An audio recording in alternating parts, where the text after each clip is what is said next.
হিন্দু ধৰ্ম অনুসৰি মৃত্যুৰ পিছত মৃতদেহ কিয় জ্বলোৱা হয়? সূৰ্য অস্ত যোৱাৰ আগতে শৰীৰ কিয় দাহ কৰা হয়? হিন্দু ধৰ্ম অনুসৰি সচৰাচৰ দেখা পোৱা যায় মৃত্যুৰ পিছত মানুহৰ মৃতদেহ চিতাত তুলি জ্বলাই দিয়া হয়। চিতাত তুলি নিজ পুত্ৰৰ দ্বাৰা মৃতদেহ মুখাগ্নি কৰে। ইয়াৰ পিছতে মৃতদেহটো অগ্নিক সমৰ্পণ কৰা হয়। সপ্তাহৰ পিছত ৰৈ যোৱা মৃতদেহৰ ভস্মখিনিক নদীত অৰ্পণ কৰা হয়। দৰাচলতে হিন্দু ধৰ্মত মৃত্যু আৰু পুনৰ জন্ম দুয়োটাৰে মান্যতা আছে। এই ধৰ্মত মৃত্যুৰ পিছত শৰীৰৰহে মৃত্যু হয়, আত্মা সদায় ৰৈ যায়, অজৰ অমৰ হয় আৰু নতুন শৰীৰত প্ৰৱেশ কৰে। হিন্দু ধৰ্ম অনুসৰি অগ্নিক পবিত্ৰ বুলি গণ্য কৰা হয়, যি তেজ-মঙহেৰে গঠিত শৰীৰক জ্বলাই পবিত্ৰ কৰাৰ উপৰিও আত্মাৰ নতুন যাত্ৰাত মৃত ব্যক্তিৰ সহযোগী হয়।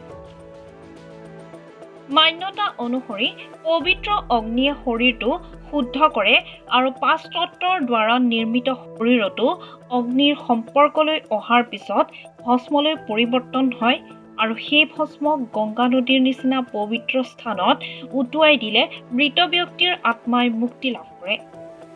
পিছত সেই আত্মাই নতুন শৰীৰত প্ৰৱেশ কৰিবৰ বাবে স্বাধীনতা লাভ কৰে।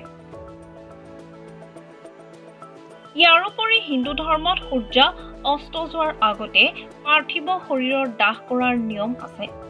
সনাতন ধৰ্ম অনুসৰি সাধুক সমাধি আৰু সামান্য লোকক দাহ সংস্কাৰ কৰা হয়।